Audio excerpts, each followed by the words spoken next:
আশা করি সবাই ভালো আছেন। সো আজকে আমরা দেখব কিভাবে গুগল অ্যাডস ম্যানেজার অ্যাকাউন্ট তৈরি করতে হয়। এর আগের ক্লাসে আমরা দেখেছি কিভাবে গুগল অ্যাডস অ্যাকাউন্ট তৈরি করতে হয়। তো ওটা দেখে নেবেন। তো প্রথমে আমরা আমাদের ক্রোম ব্রাউজারে চলে আসব। এখানে আসার পর আমরা লিখব গুগল ম্যানেজার অ্যাকাউন্ট। এটা লিখে সার্চ করার পর আমাদের দেখেন প্রথমে একটি অপশন চলে আসবে, ম্যানেজ ক্লায়েন্ট অ্যান্ড ক্যাম্পেইন। তো আমরা এখানে একটি ক্লিক করে দিব। এখানে ক্লিক করার পর আমাদের ভেতরে নিয়ে আসবে। এখান থেকে আমরা গো টু ম্যানেজার অ্যাকাউন্ট, এখানে আমরা একটি ক্লিক করে দেব। এখানে ক্লিক করার পর দেখেন আমাদের কিরকম একটি অপশন আসে। তো এখানে আসার পর দেখেন আমাদের এরকম একটি আসছে। তো এখানে আমাদের অ্যাকাউন্ট ডিসপ্লে নেমটা দিয়ে দিতে হবে। তো আমি একটি দিয়ে দিই এখানে।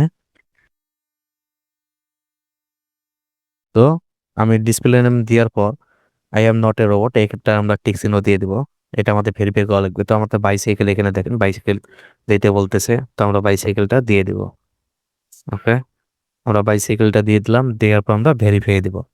ভেরিফাই দেওয়ার পর আমরা এখানে দেখেন যে সাবমিট নামের অপশনটা চলে এসেছে, আমরা সাবমিটে ক্লিক করব।